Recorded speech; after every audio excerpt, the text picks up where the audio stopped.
तो मूवी के स्टार्ट में हमें पता चलता है कि ह्यूमंस की वजह से अर्थ के क्लाइमेट में इतने ज्यादा चेंजेस आए और साथ ही साथ पेंडेमिक्स, वॉर्स और नेचुरल डिजास्टर्स के होते हुए अर्थ पे जिंदा रहना ऑलमोस्ट इम्पॉसिबल हो गया था। फिर ज्यादा से ज्यादा एलीट क्लास लोगों ने अर्थ को छोड़ दिया और वो केपलर 209 नामी प्लेनेट पे बसने लगे, लेकिन वहाँ पे हैवी रेडिएशंस की वजह से वो सब इनफर्टाइल हो गए थे, यानी कि उनके बच्चे पैदा नहीं हो सकते थे और जनरेशन को आगे नहीं बढ़ाया जा सकता था। फिर ऑलमोस्ट 250 साल गुजरने के बाद केपलर पे रहने वाले लोग प्लान बनाते हैं कि हमें अर्थ पे जाना चाहिए। हो सकता है कि वो अब हैबिटेबल हो चुकी हो। इसके लिए वो एक मिशन स्टार्ट करते हैं और इस प्रोजेक्ट को यूलाइसिस 1 का नाम दिया जाता है, जिसमें कुछ एस्ट्रोनॉट्स को स्पेस शटल में अर्थ पे भेजा जाता है ताकि वो वहाँ जाकर पता कर सके कि अर्थ अब रहने के लायक है या नहीं। लेकिन अर्थ पे पहुँचने के बाद उनका केपलर के साथ कॉन्टेक्ट टूट जाता है और जब काफी साल तक वो लौट कर वापिस नहीं आते तो फिर यूलाइसिस 2 नामी प्रोजेक्ट स्टार्ट किया जाता है। स्पेस शटल तेजी से अर्थ की तरफ आ रहा था, जिसमें 3 साइंटिस्ट थे, ब्लेक, केक और टकर। लेकिन अनलकीली उनका स्पेसक्राफ्ट पानी में क्रैश हो जाता है। वो अपने साथियों को बचाने की बहुत कोशिश करती है, लेकिन केक क्रैश के इम्पैक्ट की वजह से पहले ही मर चुका था। टकर जिंदा था, लेकिन उसकी टांग पे बहुत गहरी चोट आई हुई थी। इसके बाद वहाँ का एटमॉस्फेयर मॉनिटर करने के बाद उसे पता चलता है कि यहाँ पे ऐसी कोई भी रेडिएशन नहीं है जो वो लोग केपलर पे फेस किया करते थे। इसके बाद ब्लेक वहाँ पास का एरिया एक्सप्लोर करने लगती है। वो वहाँ अपने बायोमीटर से वाटर टेस्ट करके अर्थ पे लाइफ के साइंस ढूंढने लगती है। फिर उसे वहाँ एक जेलीफिश मिलती है और जब वो टेस्ट के लिए उसका सैंपल निकाल रही थी तभी जेलीफिश उसको रिस्ट पे काट लेती है। अब थोड़ी ही देर गुजरती है और वहाँ हर तरफ धुंध फैलने लगती है। ब्लेक टकर के साथ कॉल पे कनेक्ट थी और वो उसे शटल में वापस आने के लिए कहता है, लेकिन ब्लेक को वहाँ कुछ भी नहीं नजर आ रहा था। फिर टकर एक फ्लेयर फायर करता है, जिसकी रोशनी को फॉलो करते हुए वो शटल की तरफ बढ़ने लगती है। लेकिन वहाँ कोई और भी था जिसने उस फ्लेयर को नोटिस कर लिया था और वो आदमी टकर पे अटैक कर देता है और ब्लेक के वहाँ पहुँचने से पहले ही वो आदमी अपने साथियों के साथ टकर को वहाँ से लेकर जा चुका था। फिर वो लोग ब्लेक को भी पकड़ लेते हैं और उसे भी वहीं ले जाते हैं जहाँ उन्होंने टकर को रखा हुआ था। टकर का जख्म बहुत ज्यादा बिगड़ चुका था और उसकी हालत बहुत ज्यादा खराब थी। ब्लेक पिट से निकलने की कोशिश करती है और उन लोगों से हेल्प मांगती है ताकि अपने मेडिकल किट से वो टकर का जख्म ठीक कर सके। फिर हमें पता चलता है कि जिन लोगों ने इनको पकड़ रखा है इनका नाम दी मड है। फिर वो लोग ब्लेक और टकर को बाहर निकालते हैं, लेकिन मसला ये था कि ब्लेक को इनकी लैंग्वेज समझ नहीं आ रही थी। फिर एक नार्विक नामी लेडी जिसको इंग्लिश बोलनी आती थी, वो ब्लेक को मेडिकल किट देती है और कहती है कि टक्कर को ठीक करने से पहले हमारे एक इंजर्ड आदमी का इलाज करो। फिर ब्लेक उस आदमी का ट्रीटमेंट करती है और उसके बाद वो टक्कर के पास वापस आती है। फिर वो उसे मेडिसिन का इंजेक्शन लगा के कहती है कि मैंने इन बीमार नामी लोगों में बहुत से बच्चे भी देखे हैं, जिसका मतलब ये है कि यहाँ पे जनरेशन को आगे बढ़ाया जा सकता है। इसके बाद टक्कर ब्लेक को कहता है कि मेरी बॉडी से बहुत ज्यादा ब्लड निकल चुका है और मैं तुम्हारे ऊपर अब और ज्यादा बोझ नहीं बनना चाहता। ये कहते ही वो एक सुसाइड पिल खाकर अपनी जान दे देता है, क्योंकि वो ब्लेक के काम में हर्डल नहीं बनना चाहता था।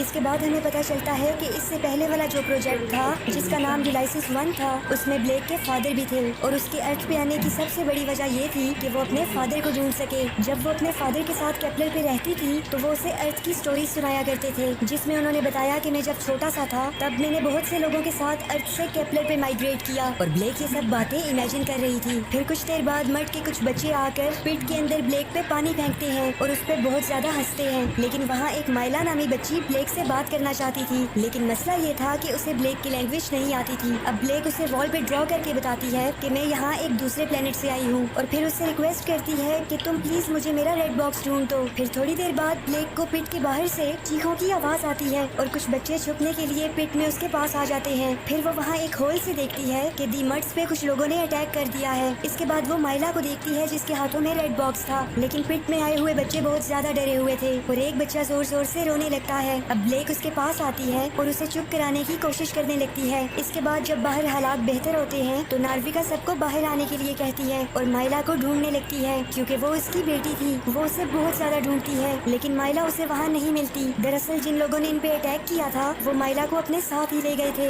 अब माइला अपनी बेटी को ढूंढने के लिए निकल पड़ती है और ब्लेक भी उसके पीछे पीछे आने लगती है और थोड़े ही दूर जाने के बाद उन्हें वो लोग दिख जाते हैं। वो लोग वहाँ से लाए गए कैदियों को बोट में बिठा रहे थे। ये सब देखकर नार्विक से कंट्रोल नहीं होता और वो वहाँ फ्लेयर गन फायर करने वाली थी, मगर ब्लेक उसे ऐसा करने से रोकती है। वो उसे बहुत समझाती है कि इस गन से तुम उनका कुछ नहीं उखाड़ पाओगी, लेकिन नार्विका उसकी एक नहीं सुनती और फ्लेयर चला देती है। अब मजबूरन ब्लेक को उसे बेहोश करना पड़ता है और फिर वो फ्लेयर गन को एक दूसरी डायरेक्शन में फायर करती है ताकि वो उन लोगों को डिस्ट्रैक्ट कर सके। फिर वो छुपते छुपते उनकी बोट में चली जाती है। वहाँ उसे अपना बॉक्स तो मिल जाता है, लेकिन वो उसे उठा पाती इससे पहले ही वो लोग वापस आ जाते हैं और फिर ब्लेक वहाँ जाकर छुप जाती है जहाँ जहाँ उन्होंने दूसरे लोगों को पकड़ के रखा हुआ था। इसके बाद वो वहाँ से पकड़े हुए लोगों को बाहर निकालते हैं और एक बड़े शिप में ट्रांसफर करने लगते हैं। फिर वहाँ पे पेलिंग नामी आदमी अपनी गन से सबको डराने लगता है और फिर जब वो ब्लेक को देखता है तो थोड़ा शॉक हो जाता है और फिर उसे अपने साथ ले जाता है। वहाँ वो उसे अपने लीडर गिब्सन से मिलवाता है। गिब्सन भी ब्लेक को देख के हैरान हो जाता है और फिर उसे बताता है कि मैं उसी स्पेसशिप में यहाँ आया था जो यूलाइसिस 1 मिशन में भेजी गई थी और मैं तुम्हें जानता हूँ, तुम उस वक्त बहुत छोटी सी थी। वो उसे बताता है कि मैं तुम्हारे फादर के साथ था और वो एक बहुत अच्छे आदमी थे। फिर हम वहाँ एक नील नामी बच्चे को देखते हैं और गिब्सन कहता है कि मैंने इसको अडॉप्ट किया था। इसके बाद वो ब्लेक से पूछता है कि तुम्हारे बाकी के लोग कहाँ हैं। वो बताती है कि सब मर चुके हैं और मेरा केपलर से कांटेक्ट भी टूट चुका है क्योंकि स्पेसक्राफ्ट पूरी तरह डैमेज हो चुका है। फिर वो उसे बताती है कि मुझे अभी रेड बॉक्स की तलाश है जिससे मेरा काम आसान हो जाएगा और वो बॉक्स तुम्हारे आदमियों की शिप पे पड़ा हुआ है, लेकिन उसे यूज में लाने के लिए हमें यूलाइसिस 1 की ट्रांसमिशन चाहिए होगी। अब गिब्सन उसे कहता है कि यूलाइसिस 1 तो पूरी तरह डिस्ट्रॉय हो चुका है, टूट चुका है। फिर वो उसे उसके फादर के बारे में बताता है। वो बताता है कि यहाँ आकर तुम्हारे फादर मर्ड्स के साथ रहने लगे, लेकिन जब उन्होंने केपलर से कांटेक्ट करने की कोशिश की तो मर्ड्स को ये बात बिल्कुल भी पसंद नहीं आई और उन्होंने तुम्हारे फादर के खिलाफ बगावत कर दी और फिर उन्होंने स्पेसशिप को तोड़ दिया और तुम्हारे फादर को भी मार दिया। इसके बाद वो उसे कुछ ड्राइंग्स दिखाता है जो कि हाई टेक मशीन्स की थी जो कि उसके फादर ने बनाई थी और बताता है कि हम इनमें से एक मशीन पे काम कर रहे हैं जिसके इस्तेमाल से हम यहाँ पे एक न्यू सिविलाइजेशन बना सकेंगे। इसके बाद वो ब्लेक को एक कैबिन देते हैं और वहाँ ब्लेक को पता चलता है कि वो अर्थ पे आने के बाद इस काबिल हो चुकी है कि वो किसी बच्चे को जन्म दे सके। इसके बाद ब्लेक को वहाँ कुछ बच्चों से मिलवाया जाता है जहाँ एक प्रॉपर क्लास चल रही थी और वहाँ उन बच्चों को केपलर के बारे में बताया जाता था। इसके बाद ब्लेक नील के पास जाती है जो कि वहाँ एक प्लांट से खेल रहा था। वो कहता है कि ये ट्री है और एक वक्त में ये हमसे भी बहुत ज्यादा बड़े हुआ करते थे। अब ये बात सुन के तो जैसे ब्लेक का रंग ही उड़ जाता है क्योंकि यही बात उसके फादर भी उससे किया करते थे। फिर ब्लेक नील से पूछती है कि तुम्हें ये बात किसने बताई। वो कहता है कि मैं वेंटिलेशन पाइप को यूज करके एक क्रिस्टोफर कोलंबन नामी आदमी से बात करता हूँ जिसने मुझे ये सब बातें बताई और वो इंजन रूम के पास वाले कैबिन में रहते हैं, लेकिन मैं आज तक उनसे मिला नहीं हूँ क्योंकि उस कैबिन में जाना मुझे अलाउ नहीं है। अब ब्लेक सोचती है कि मुझे इस बारे में पता करना होगा। फिर वो उस केबिन के पास जाकर ग्लास से अंदर देखने लगती है। वो अंदर एक आदमी को बैठा देखती है, लेकिन तभी वहाँ गिब्सन आ जाता है। अब ब्लेक उससे पूछती है कि तुमने मेरे फादर के बारे में मुझसे झूठ क्यों बोला। अब वो उसे बताता है कि एक्चुअली बात ये थी कि उन सब मशीन्स और स्पेस शटल को तुम्हारे फादर ने ही तोड़ा था ताकि उनका कभी केपलर से कांटेक्ट ना हो सके क्योंकि वो नहीं चाहते थे कि यहाँ पे केपलर के लोग आए। अब ब्लेक ये बातें कंफर्म करने के लिए कैबिन के अंदर जाती है। वो जान चुकी थी कि ये आदमी उसके फादर हैं और वो उन्हें हग कर लेती है। फिर वो उनसे पूछती है कि आपने ऐसा क्यों किया, आपने क्यों मुझे केपलर पे अकेला छोड़ दिया, क्या आपको मेरी याद नहीं आती थी। फिर वो कहते हैं कि देखो मर्ड्स के लोगों का हाल कितना बुरा है और अगर केपलर के लोग यहाँ आ जाते तो मर्ड्स का हाल और भी ज्यादा बुरा हो जाता और फिर एक वक्त आता कि उनकी कम्युनिटी का नामो निशान मिट जाता। इसलिए मैंने सारी मशीन्स तोड़ दी ताकि केपलर के लोग यहाँ कभी ना आ सके।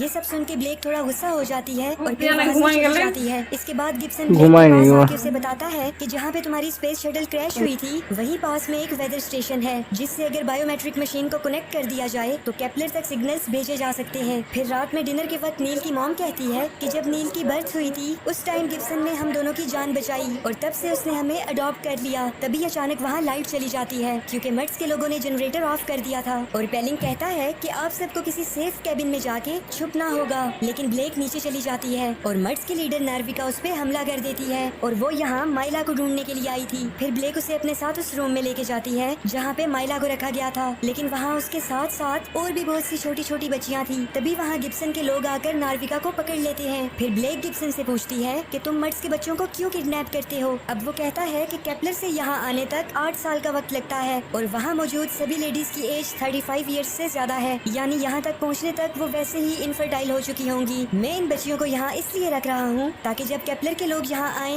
तब तक ये बच्चियाँ बड़ी हो चुकी हों ताकि जनरेशन को आगे बढ़ाया जा सके। ब्लेक जब ये बातें सुनती है तो बहुत ज्यादा गुस्सा हो जाती है। वो गिब्सन को कहती है कि बस करो, ये सब जो तुम कर रहे हो इसे रोक दो, लेकिन वो उसकी बात काटते हुए कहता है कि तुम्हारा बायोमेट्रिक मिल गया है, तुम्हें चाहिए कि तुम उसे जल्दी से जल्दी वेदर स्टेशन से कनेक्ट करो ताकि हमारा केपलर से कांटेक्ट हो सके। और फिर वहाँ से जाते हुए अपने आदमियों को ब्लेक पे नजर रखने के लिए कहता है। इसके बाद वो अपने कैबिन में आती है और देखती है कि माइला वहाँ छुपी हुई है, लेकिन तभी पेलिंग भी वहाँ आ जाता है। उसे लगता है कि ब्लेक वहाँ पे अकेली है और वो ब्लेक के साथ जबरदस्ती करने की कोशिश करता है। फिर ब्लेक उसे मारती है और माइला को लेके नार्विका के पास जाती है और बाकी के मर्ड्स को भी फ्री करवा देती है। अब सारे मर्ड्स मिलके शिप पे अटैक कर देते हैं और फिर ब्लेक अपने फादर से मिलके उन्हें सारी सच्चाई बताती है। तभी वो लोग विंडो से देखते हैं कि गिब्सन अपनी फैमिली के साथ वेदर स्टेशन की तरफ जा रहा था। अब उसके फादर फादर कहते हैं कि हमें उसे ऐसा करने से रोकना होगा, क्योंकि अगर केपलर के लोग यहाँ आ गए तो वो मर्ड्स को अपना गुलाम बनाने में जरा भी देर नहीं लगाएंगे। इसके बाद ब्लेक सब मर्ड्स को एक शिप में भेजती है और फिर गिब्सन को रोकने के लिए चली जाती है। वो वहाँ पहुँचकर देखती है कि गिब्सन बायोमेट्रिक को यूज करके सैंपल को केपलर पे सेंड कर रहा था। अब ब्लेक उसे गन दिखा के रोकने की कोशिश करती है, लेकिन वो भी अपनी गन निकाल कर ब्लेक को कहता है कि होशियारी मत करना। और फिर नील की मॉम बताती है कि नील एक्चुअली तुम्हारा भाई है। इसके बाद गिब्सन नील की मॉम को शूट कर देता है। अब ब्लेक अपनी गन नीचे रख देती है ताकि गिब्सन नील को हर्ट ना करे। अब गिब्सन केपलर को मैसेज सेंड करने लगता है। तभी ब्लेक उसे पकड़ती है और पानी में गिरा देती है और काफी देर तक उसे पानी में ही रखती है। ऐसा करने से गिब्सन मर जाता है और ब्लेक भी मरने ही वाली थी, लेकिन तभी नार्विका आकर उसे रेस्क्यू कर लेती है। इसके बाद ब्लेक अपने फादर और भाई के साथ साथ सभी मर्ड्स के साथ शिप पे आ जाती है। फिर वो अपने भाई को कहती है कि केपलर से बहुत से लोग आने वाले हैं, हमें इसके लिए तैयार रहना होगा। The end. वीडियो को लाइक और चैनल को सब्सक्राइब करना बिल्कुल भी मत भूलिएगा। Take care stunners and bye.